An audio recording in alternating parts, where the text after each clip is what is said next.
Around 5 a.m., public reports say Yoren went to get coffee about 3 hours later. So if there's no sign of sexual assault, what the heck were they doing in that hotel room for 3 hours? Shuffling cards? All right? Playing Go Fish? Here's what I'm wondering. Do they have video of Yoren going to get coffee and coming back with it? And could she have already been dead when he brought those 2 cups of coffee back to the room to make it seem like she was still alive? T.J. Ward, you're the private investigator who searched for Natalee Holloway in Aruba. I'll tell you, the first thing that I thought of, this is not the kind of guy to be gentlemanly enough to bring her coffee. Well, so violent. He probably got aggressive with her and sexually, and that's when the encounter started. He's not telling the whole story. Obviously, we know what happened in Aruba, and, you know, shame on Aruba for not doing what they were supposed to do in the course of their investigation. This girl may still have been alive. Julia Renfro, you're the editor-in-chief of Aruba Today. Such dramatic developments. What is the reaction in Aruba tonight to this report that he confessed to killing Stephanie? Well, everyone in Aruba, including the Aruban authorities, are very concerned about this. They're very interested in this, although Yoren has passed for telling many, many stories, so it's very hard to take what he says as credible. But the Aruban authorities are hoping that they're going to have an opportunity to re-interrogate Yoren. Oh, boy. Rest assured that the evidence that the Peruvians have is a strong case.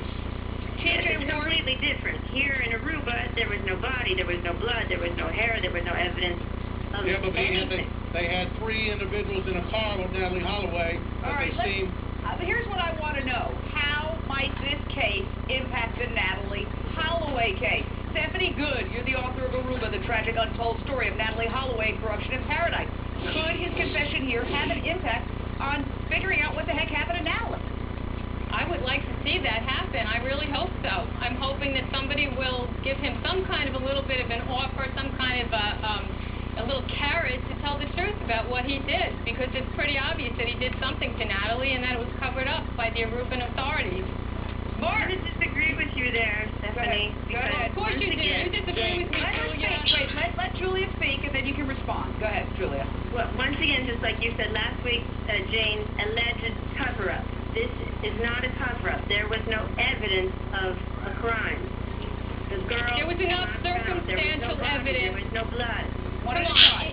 In the United States. Okay, now Stephanie, your side. Go ahead.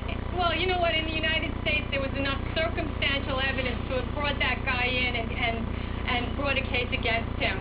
If we wouldn't have waited 10 days before we brought him in for questioning. We wouldn't have let those boys clean out after 24 hours.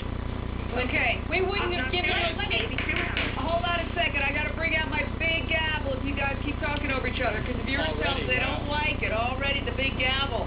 But I got to tell you, on the other side of the break, we got extraordinary developments in the whole extortion case. New breaking news involving Beth Holloway's involvement as a victim of that extortion. Everybody stay right where you are. What happened inside that hotel room? And should we believe Yoren's story? Taking your calls on this?